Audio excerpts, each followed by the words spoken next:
Y ahora sí, estamos en contacto telefónico con Andrés Servín, un gran amigo de la cocina de las noticias, un extraordinario analista internacional, conoce todo lo que acontece en Rusia al detalle, y vamos a hacer fuerte hincapié en lo que aconteció días atrás en el Crocus City Hall, donde un grupo terrorista, ¿sí?, más precisamente el ISIS, cometió el atentado más cruento de las últimas décadas en Rusia, así en las afueras de Moscú, ocasionando la muerte de 137 personas y aproximadamente tengo entendido que hay 180 heridos. Pero bueno, sin más introducción, le doy la bienvenida a Andrés Servín. ¿Cómo estás, Andrés, querido? Un placer enorme saludarte. Bien, un gusto estar como siempre en la cocina de noticias. Bueno, muchísimas gracias, Andrés. Bueno, a ver, no es el único atentado que ha sufrido Rusia en manos del ISIS, ¿verdad? No, del ISIS aparentemente es el primer gran atentado. Pero del Estado Islámico, digo. No, los previos fueron básicamente de chechenos en el momento de la Segunda Guerra Mundial, con Chechenia. Sí. Un acto terrorista de esta envergadura por parte del Estado Islámico nunca se produjo en Rusia. En realidad, hace poco desmantelaron una operación que tenía el ISIS, aparentemente para poner una bomba en una sinagoga en Rusia, pero fuera de eso, este es el primer gran acto relevante del ISIS en Rusia. Y a ver, ¿por qué se produce? ¿Por qué ISIS va contra Rusia en este caso? ¿Tiene que ver con lo que está aconteciendo en Siria?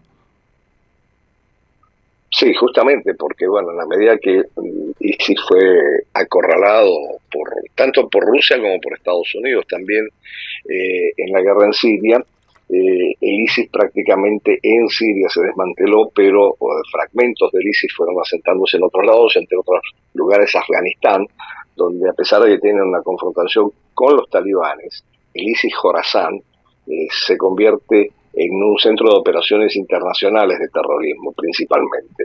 Y este es el que se atribuye justamente el atentado ahora en Moscú. Está claro. Ahora, vos sabés que hubo un hecho que me parece que tenemos que destacar, que es muy loco por otra parte, porque no solamente el Estado de Israel repudió este ataque terrorista, sino también que jamás. Bueno, no necesariamente jamás se alinea con los movimientos ultraislámicos como el Estado Islámico, y tiene también sus tensiones y conflictos con el Estado Islámico. En el movimiento yihadista en general y los movimientos de filiación yihadista no siempre se identifican unos con los otros, y hay muchas veces tensiones y conflictos entre ellos. Y en el caso del Estado Islámico en particular, es una organización que es cuestionada por muchos movimientos islámicos que no asumen la posición extrema que tiene el Estado Islámico. Está claro. Ahora, me gustaría que nos destaques, ¿sí? Obviamente estuviste leyendo y estás al tanto del discurso de Vladimir Putin. ¿Cuáles son los puntos que más destacás de esa locución a raíz de lo que aconteció con este ataque terrorista? Bueno, yo creo que tiene que ver con las tres hipótesis para explicar este ataque terrorista. Uno, evidentemente, la autoatribución del ISIS de la responsabilidad del atentado, ¿no? En donde, sin embargo, hay algunas cosas dudosas en cuanto a la operación en sí. Normalmente, los ultra islamistas, como en el caso del ISIS, tienden a inmolarse en el momento del atentado. Estos escaparon, digamos, ahí hubo como un modus operandi raro, ¿no? Pero bueno, esta es una versión en la que en tres proclamas el Estado Islámico se asume la responsabilidad del atentado. La otra versión y la otra interpretación que da lugar a muchas hipótesis es la de que de alguna manera estaban conectados con los servicios de inteligencia ucranianos o con la fuerzas ucranianas, y por eso tenían lo que Putin llamó esa ventana en la frontera con Ucrania para poder salir de Rusia, ¿no? Bueno, y en función de eso es que Putin no menciona al Estado Islámico en su discurso, menciona principalmente que esto tiene que ver con la guerra con Ucrania. Y la tercera, que es una interpretación, yo diría, mucho más traída de los pelos, es de que los servicios de inteligencia rusos provocaron este atentado para aglutinar a la población rusa en torno, digamos, a la guerra misma, ¿no? Entiendo. Y reforzar su apoyo a la guerra, ¿no? Entonces, bueno, esas son las tres interpretaciones que están en juego. Muchos dirigentes rusos, no solo de Putin para abajo, han estado enfatizando el rol de Ucrania y asociándolo además con la actividad de los servicios de inteligencia estadounidense y británico, que por cierto anunciaron y previnieron a Rusia a partir del 7 de marzo de que esto podía suceder. Exactamente. Entonces, bueno, ahí lo que pasa es que muestra una debilidad aparentemente de los servicios de seguridad rusos que no le dieron seguimiento a esto. Pero la debilidad es de alguna manera explicable, básicamente porque todos los servicios de seguridad rusos están concentrados en la guerra de Ucrania y han desatendido el frente de los posibles ataques terroristas por parte de fuerzas ultraislámicas, ¿no? Ahora, ¿en qué se basa Vladimir Putin para relacionar al ISIS y Ucrania en torno a esta hipótesis de que precisamente el gobierno de Volodymyr Zelensky tuvo una participación, si querés, activa en relación a este atentado? Bueno, justamente lo que mencionaba, que aparentemente, dado que la frontera entre Rusia y Ucrania obviamente es una frontera muy controlada y muy tensa por la situación de la guerra, aparentemente se había abierto como una ventana para que pudieran salir los terroristas hacia Ucrania, ¿no? Ese es, digamos, el fundamento de esa apreciación, considerando que en esto obviamente había complicidad de los servicios ucranianos, ¿no? ¿Y tu mirada al respecto cuál es? ¿Estás alineado o no? Mirá, esto según tu expertise y tu olfato, ¿no es cierto? Mira, hay cosas extrañas y es muy difícil apreciar realmente en este momento con la información disponible cuál de las dos primeras hipótesis que planteé es la más realista.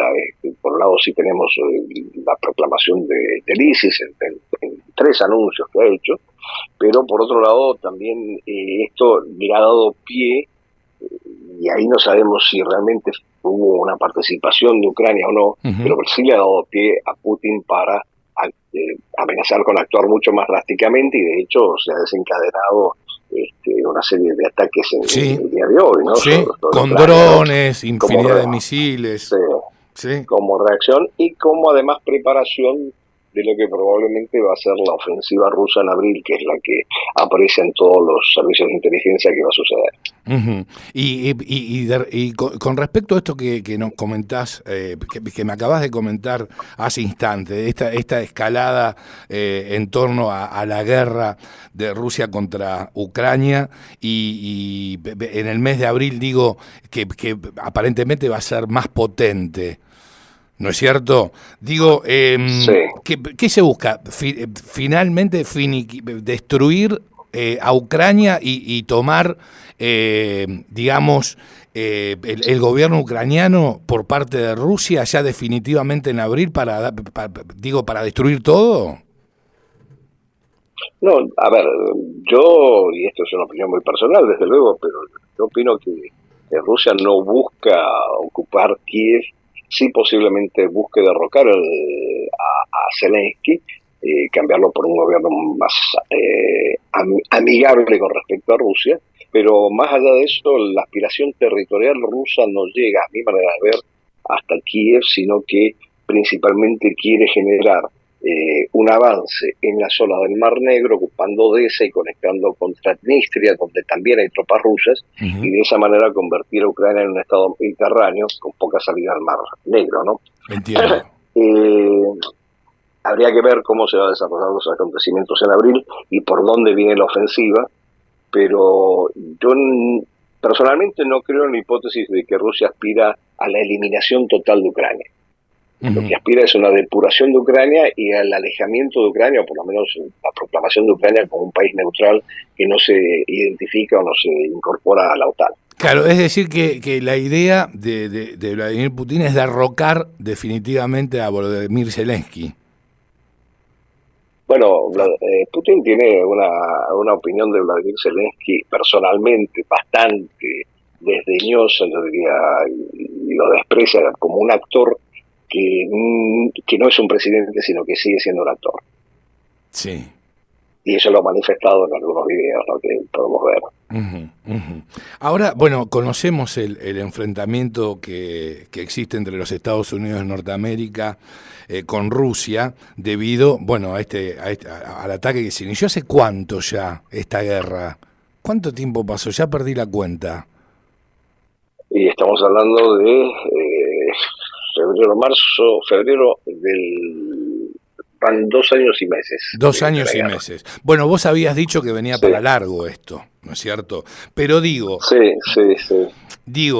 conocemos el enfrentamiento de Estados Unidos versus o con Rusia debido a esta guerra desatada precisamente por Vladimir Putin contra el gobierno de Volodymyr Zelensky. Pero por otra parte, tenés que la Casa Blanca condenó el atentado en Rusia y habló de ISIS como un enemigo en común. La pregunta es, esta declaración por parte de la Casa Blanca puede llegar a hacer disminuir la tensión que hay entre ambos países? Yo tengo mis dudas al respecto, porque digamos, sí hay una coincidencia, una convergencia entre distintos países occidentales y no occidentales con respecto a que hay que enfrentar la amenaza del terrorismo, particularmente del terrorismo ultraislámico o ultrayihadista en cualquier ámbito que se produzca. Y en eso ha habido colaboración, inclusive en años previos, entre Rusia y Estados Unidos.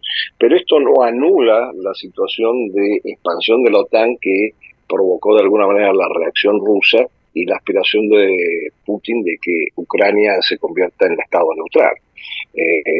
Yo creo que ahí son dos planos distintos en donde se están desarrollando las cosas y no necesariamente la convergencia en torno a la amenaza del terrorismo implica que se abran canales de diálogo en otros temas entre en este momento los contendientes en el caso de Ucrania, Ucrania apoyada por lo que se llama el Occidente colectivo Sí, encabezado por Estados Unidos, exactamente, pero con exactamente.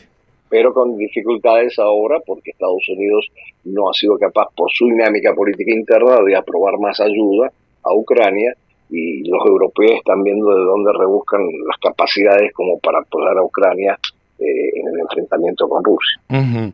Ahora, ¿tenés presente si detuvieron allí en Rusia a todos los terroristas que llevaron adelante este atentado? Yo tengo la información, por lo menos la más reciente que tenía, es que habían detenido a 11, Sí. 4 de los cuales eran los que estaban implicados directamente y que eran tachicos predominantemente, y el resto eran los que le habían dado apoyo logístico, pero aparentemente habría más gente porque por lo menos se calcula que debía haber 20 personas entre los 4 que actuaron y los que los apoyaron en total para una operación de esta envergadura. Ajá. Y siendo que no atraparon a todos los terroristas que directa o indirectamente han llevado adelante este atentado, digo, ¿cabe la posibilidad de un reagrupamiento por parte de estos terroristas que no fueron apresados por Rusia de un nuevo ataque? Porque ellos Bueno, cuando van a llevar adelante de repente o van a cometer un atentado, lo que piensan es que ya son hombres muertos. claro, por eso decía que el modus operandi es un poco extraño en el caso de este acto terrorista, porque habían preparado una huida los 4 perpetradores del acto como tal, apoyados por el resto del equipo, que estaba, digamos que son 20 personas. Por lo tanto, es como extraño, porque normalmente este tipo de movimientos está dispuesto a inmolarse en la operación. Claro. La posibilidad de reagruparse, bueno, está muy condicionada, porque yo creo que ahora sí ha habido una reacción muy fuerte de los servicios de seguridad rusa, capturaron muy rápidamente justamente a los perpetradores, y además hay una decisión probablemente de Putin para abajo de que se refuerce todo lo que son los servicios de inteligencia y de seguridad para controlar cualquier movimiento terrorista. Y ahí, desde luego, hubo un precedente importante, porque de alguna manera se desprendieron de muchos de estos elementos potencialmente que podían convertirse en terroristas hace unos años, cuando permitieron la salida de muchos ciudadanos de Asia Central que estaban en Rusia y que podían estar eventualmente vinculados a alguna de estas actividades, les permitieron retornar a sus países y, es más, provocaron ese retorno de tal manera de no tener células dormidas o gente dispuesta a actuar en este tipo de situaciones, ¿no? Está claro, está claro. Y ahora lo que viene en Rusia es, obviamente, como acabas de destacar, bueno, un estado de alerta, sin lugar a dudas, por estos 8 terroristas también que bueno, pueden reagruparse y, bueno, cometer algún otro atentado, pero según lo que comentás estaría controlada esa posibilidad, ¿no es cierto? Me da la impresión, porque sencillamente han sido muy eficaces y muy rápidos en la captura de los perpetradores como tales. Entonces es altamente probable que están trabajando intensamente para evitar que haya cualquier tipo de atisbo de acto terrorista y para tratar de controlar cualquier potencial terrorista que esté en este momento en Rusia. Ahora, lo que pasa es que esto también, no nos olvidemos que ha desatado alarmas en todos los países occidentales, y Francia está en alerta máxima frente a esto, no desde ayer. No, sin lugar a dudas. Además, comentaste que también la idea de este grupo terrorista era atacar una sinagoga allí en Rusia. Sí. Claro. Sí, correcto. Sí. Claro. Bueno, Andrés, te agradezco infinitamente, como siempre es un placer escucharte, y has echado... siempre un placer conversar con vos. Has echado mucha luz a raíz de esto, de este atentado que aconteció allí en Rusia. Insisto, te agradezco nuevamente y te envío un fuerte abrazo. Igualmente, Silvio, estamos en contacto. Gracias, Andrés, por todo. Abrazo grande. Lo escuchabas a Andrés Servín,